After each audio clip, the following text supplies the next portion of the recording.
الحمد لله نحمده ونستعينه ونستغفره ونعوذ بالله من شرور أنفسنا ومن سيئات أعمالنا من يهده الله فلا مضل له ومن يضلله فلا هادي له ونشهد أن لا إله إلا الله وحده لا شريك له ونشهد أن سيدنا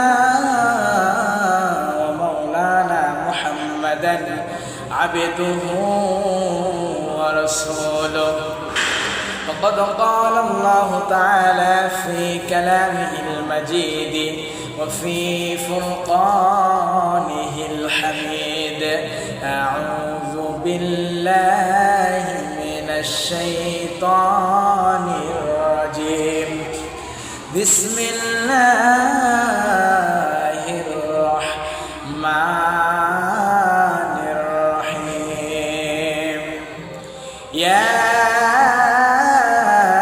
أيها الذين آمنوا استعينوا بالصبر والصلاة إن الله مع الصابرين ولا تقولوا لمن يقتل في سبيل الله أموات بل أحياء ولكن لا تشعرون إلى آخر آية أو كما قال عليه الصلاة والسلام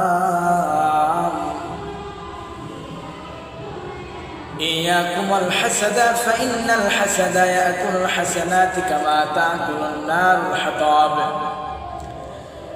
সমস্ত প্রশংসা সেই মহান আল্লাহ রব্বুল আলামিনের দরবারে যে আল্লাহ পাক রব্বুল আলামিন আমাদেরকে সমস্ত মানুষদের কাছ থেকে ফারেক করে নিয়ে দুনিয়াবি সমস্ত কাজ থেকে ফারেক করে নিয়ে তার ঘরে এসে বসার তৌফিক দান করেছেন। সেই মহান আল্লাহ রব্বুল আলামিনের দরবারে আমরা সকলে শুকরিয়া আদায় করি। সবাই জবান খুলে পড়েন আলহামদুলিল্লাহ। যেই নবী সৃষ্টি না হলে গোটা জগৎ সৃষ্টি হতো না, সেই নবীর প্রতি আমরা সকলে ছোট্ট করে দরুদ পড়ি, সকলে পড়ি সাল্লাল্লাহু আলাইহি ওয়াসাল্লাম।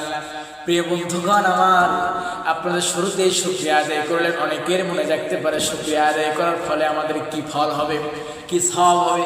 আল্লাহ রাব্বুল আলামিন পবিত্র কোরআনুল কারীমের ভিতরে বলতেছেন, লা ইন শাকারতুম লা আযীদান্নাকুম ওয়া লা ইন কাফারতুম ইন্না আযাবি লাশাদীদ।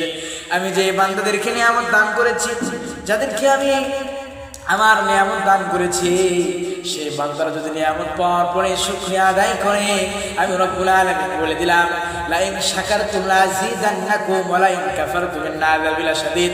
যারা শুকরিয়া আদায় করবে আমি রব্বুল আলামিন তাদের নিয়ামত বাড়ায় দিব, আর যারা শুকরিয়া আদায় করবে না, কিয়ামতের ময়দানে আমি রব্বুল আলামিন তাদেরকে কঠিন আযাবের ভিতরে গ্রেফতার করব। এই জন্য সকলে জবান খুলে পড়েন আলহামদুলিল্লাহ। প্রিয় বন্ধুগণ আমার, শুকরিয়া আদায় করব। আল্লাহ পাক রব্বুল আলামিন বললেন, বান্দা এই পুরো আসমান জমিন আমি আল্লাহ রব্বুল আলামিন সৃষ্টি করলাম। এই সৃষ্টি জগতে কোনো জায়গায় তুমি ভুল ধরতে পারবা না, একটা সঠিক বলল রব্বুল আলামিন। আল্লাহ তাআলাকে বলতেছেন, আল্লাহ তুমি তাল গাছ যেমন ভাবে সৃষ্টি করেছো, তার ফল দিয়েছো তেমন, বট নারিকেল গাছ যেমন নারিকেল গাছের ফল তেমন, কিন্তু বট গাছ যেমন বট গাছের ফল তেমন হয় নাই। এই জন্য আল্লাহ রাব্বুল আলামিন সঙ্গে সঙ্গে বাতাস নাজিল করে দিলেন। বাতাস যখন পড়ল, ওই লোকটি ওই বটের গাছের নিচে বসেছিল, থাকার ফলে ওই বটের গাছের যে গোটা গোটাগুলো ছিল ওগুলো তার নাকের উপরে পড়ে গেল। সে সঙ্গে সঙ্গে সিজদায় পড়ে আল্লাহ রাব্বুল আলামিনকে বলল, রব্বুল আলামিন তোমার সৃষ্টিগুলির, তোমার সৃষ্টির ভিতরে কোনো খুন নাই আল্লাহ। এই জন্য ভাই আল্লাহ তাআলার সৃষ্টি আমাদেরকে দেখতে হবে আর শুকরিয়া আদায় করতে হবে। আল্লাহ তাআলা বলতেছেন, বান্দা দুনিয়ার জিন্দেগি তুমি দেখো, কোথাও আমি আল্লাহ তাআলা সমুদ্র দিয়েছি, কোথাও আমি আল্লাহ তাআলা গাছ বাগান দিয়েছি, কোথাও ফাঁকা আছে, কোথাও আর আসমান জমিন আল্লাহ তাআলা কত সুন্দর করে সৃষ্টি করেছে, এগুলো আমরা দেখবো আর শুকরিয়া আদায় করবো। এই জন্য ভাইরা আমার, প্রত্যেককে আমাদের আল্লাহ তাআলা শুকরিয়া আদায় করতে হবে। আল্লাহ তাআলা নিয়ামতগুলো